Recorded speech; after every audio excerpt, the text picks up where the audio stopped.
which it should be. But I think. Wait a second. You think I'm not going to get rich? They didn't tell you that? Uh-huh. But I do think because of the strange, the way that we're bombarded with little tweets and bleeps and emails and Facebook, that it's hard to get into a deeper and richer story. And I think a deeper and richer story, to me, is more interesting. You know, one of the things that I just was thinking about here that comes up in both books is recruiting. And the role of and how the recruiting is done. I found it interesting.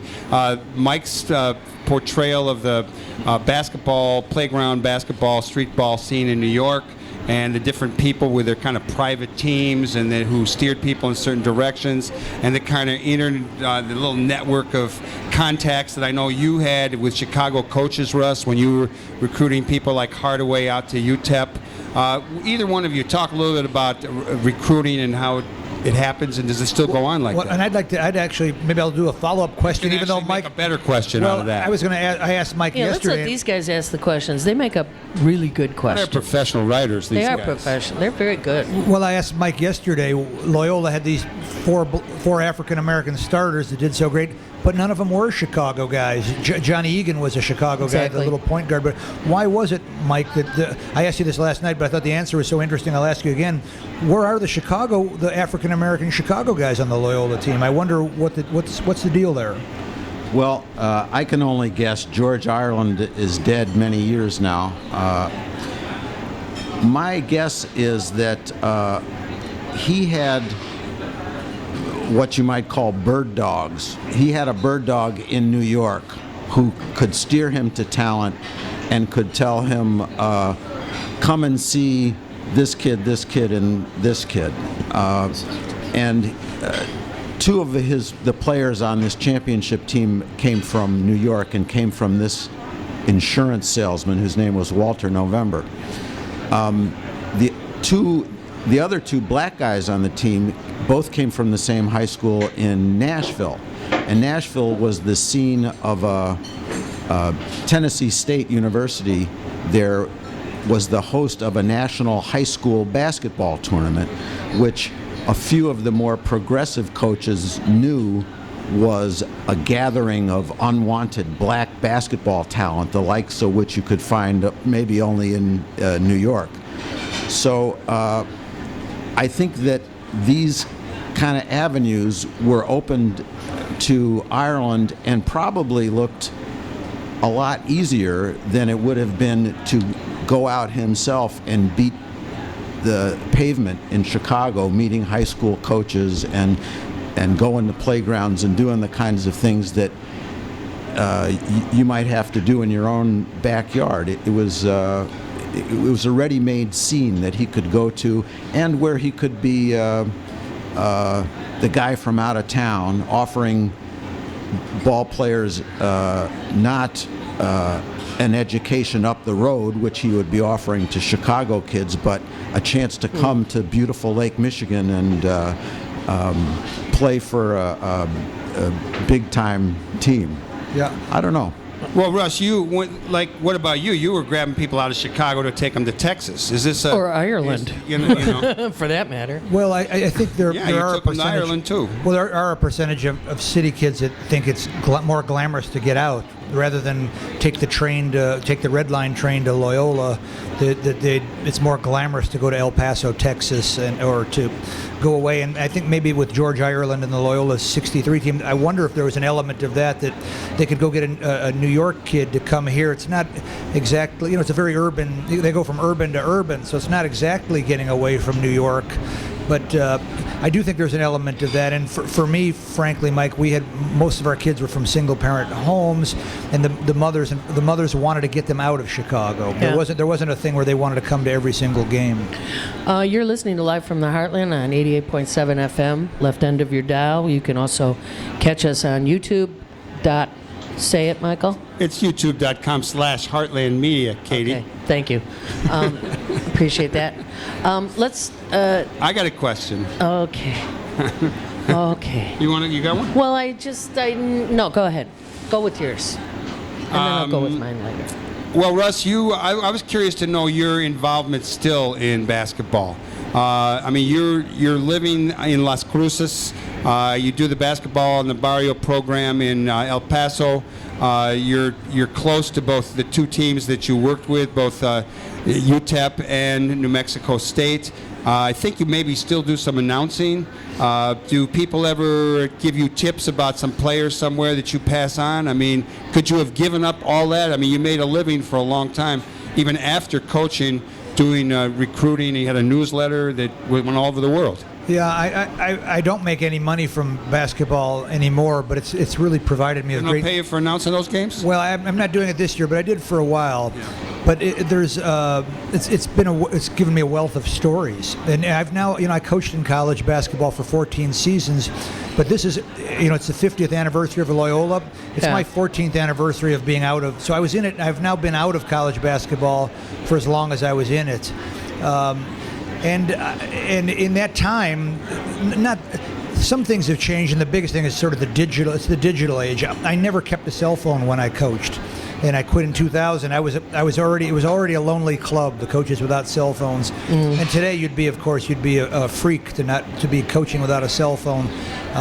So that's changed, but I don't think that much has changed since then. You're still looking for the same thing in players. You just contact them differently. Maybe you're Facebook friends with a recruit or that kind of thing, but not so much. I don't think so much has changed. And one thing that hasn't changed is Chicago is still a hotbed of basketball talents. Both of you have new books out, and your energies are focused on promoting those and getting the word out and getting people to buy them or at least read them. And I recommend that very highly. Both books, Make It, Take It, and Ramblers, really are wonderful. Do you? Let me ask you first, Russ. Are you working on another book? And a little footnote question would be: do you ever envision writing a book that's not about basketball? Well, the answer is the same. I'm working on a comic novel right now, set at a fictional university. That's all I'll say for it now, Mike. But it's filled with great comedy. But I think I'm sure Mike could say. Well, I'll ask Mike. But it's sort of exhausting, and even though my mother says, "What are you going to do next?" I would like to sort of take a break and a deep breath. What about you, Mike?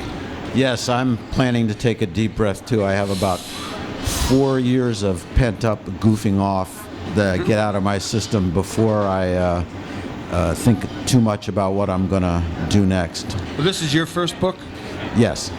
And Mike, you did a lot of writing in the Reader for many years. What do you think of the current state of the Reader for Chicago? Well, I mean, we've had... The one-sentence answer is the Reader is now owned by the Sun-Times.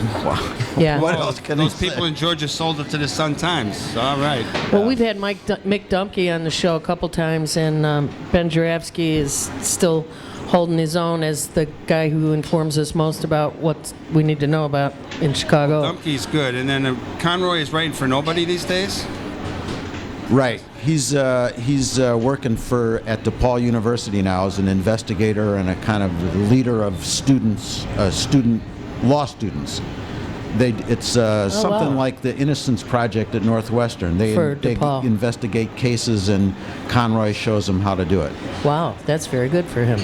I think the Reader. I still find stuff to read in there, and I still like to pick it up. And the names you mentioned, with the addition of Mike Miner, sure. I mean, some of the old Reader hands are still at it, and they're still doing every bit as good as they did 20 years ago. The Reader is just a product of the times, and the times changed, and all right, that's times it. Are still changing. So they are. I'm kind of depressed. I mean, you just made me know that don't think you're going to make money off of writing a book. Mike just said he's got 4 years of goofing off to catch up with. What's a girl to do if all she's got in front of her is writing? Well, I think I don't want to. You'll be good at it, Kate. I don't want to belittle the benefits of, for me, I teach at New Mexico State, so having a book really helps professionally. And I think for Mike, I think Chicago readers know his name from many years of the Reader, and so they'll recognize his name. So I think professionally it'll help in ways that are probably immeasurable. or I hope so. Well, you both have done great literary work here. I mean, combining sports and social change. I mean, what a good idea. Thank you for that. Well, as our friend David Zirin could tell you, sports has always been at the forefront of social change. You know, Jackie Robinson came into Major League Baseball in 1947, and 2 years later, the United States military desegregated. And even, you know, with even Muhammad Ali, who was the most famous athlete in the world, came out against the Vietnam War in 1966, and a year later it was Martin Luther King. Martin Luther King was the greatest voice for peace in the history of this nation, but he was a year behind the greatest athlete in America at the time, Muhammad Ali. Now it's sort of unthinkable now to think that LeBron James would say, "I'm not playing until we solve this, you know, until all troops are back home from," you know, that right. It's sort of unthinkable to imagine that. But what Muhammad Ali did, and Jackie Robinson did, and Don Haskins and the Loyola 1963 team, everyone has sort of had a piece in that. But it's been sports at the forefront of change. And I worked at UTEP for 8 years, but UTEP, Texas Western, then they won the national championship in 1966. But there was no black professor on campus at that time. It wasn't until the next year that they had their first black professor. And so I do think sports is it's a rich, you know, it's a rich area, and it's more so than other places in American life. The playing field is more level in sports probably than it is anywhere else. Well, you know, as someone who is sometimes a little out there a little bit on the progressive left front. I've run across a lot of comrades, so to speak, who are a little critical of sports, don't like sports. To me, in reading your Nolan Richardson book, your new book, and Mike's Ramblers book, just hit me how crucial sports is into bringing about changes in the country. Okay, well, either you want to talk about that. I think it's really crucial, and you, even in your book, you talk about Jackie Robinson just making a comment to Jerry Harkness, and you know, just about, hey, you ought to think about doing that in college, getting a scholarship. What are you guys talking about? Well, I'm talking about Let two Mike things. talk about it. Yeah, I was talking about Jackie Robinson, but also asking about the role of sports in moving things in a more progressive direction. Well, you know, one of the things that I had in mind from the very beginning with this book was the idea that it's hard to be a prejudiced basketball player. If you're a basketball player and you're serious about your basketball and you're standing across from a guy who's the different race from you, you better not be thinking about who his family is or where he came from or where he stands on the socioeconomic ladder. You better be thinking about, does he go to his left or does he go to his right? Should I box him out or can I out jump him? Right. You know, can he block my shot and things like that? And I think that athletes, basketball players, but athletes of other kinds too, and anyone who speaks a certain language or has a certain expertise has to relate to other people who speak that language as a person first and as a stereotype only later, if at all. And I think that's one of the reasons why sports does drive social change. And Jackie Robinson's teammates, a lot of them didn't want to play with him in the beginning, but after they saw him play for a while, they had to, you know, I mean, you can't argue with what's right in front of your eyes. Pee Wee Reese was great in that time. You know, and I think he was a Southern guy, but he had Jackie's back. Yeah. But I would say that the repercussions of what Mike is talking about are still with us today. You know, I think that's why the Loyola Ramblers 50 years later still resonates with me, is that I think, you know, if you look at ESPN's list of the top 20 coaches of all time a few years ago, it was all white men except for one black coach and one woman, which is a whole other issue that we can talk about. But I think because the legacies of these guys, it only began in 1970 when Illinois State hired Will Robinson as the first black Division I coach. And so there haven't been coaches that have coached 50 years like there have been with white coaches, and we were actually cheated out of the greatest games of all time. We never saw John McClendon against John Wooden for the national title, or Dean Smith against Clarence Big House Gaines for the ACC championship. Wow. The greatest black coaches are just footnotes and completely forgotten. And there's a great tragedy to that, and that's why I do think, although I'm an English teacher, I think history is hugely important, because the Loyola Ramblers story still needs to be told today, even 50 years later. Another story that I would like you guys to touch on is talk about McClendon, this coach who was just phenomenal. And also there was a game that he coached a North Carolina team or a Tennessee team, and they played some hotshot ex-basketball, not college students, they were medical students at Duke, but they were all hotshot basketball players. This was in the 40s, and the black team kicked their butt. Tell us a little bit about that story. Yeah, this is McClendon. This is a story that's known to hardcore basketball aficionados as the secret game. McClendon was a black basketball coach who learned a lot directly from James Naismith, the guy who invented basketball. And he was a coach at North Carolina, now it's called North Carolina Central, but then it was North Carolina Colored.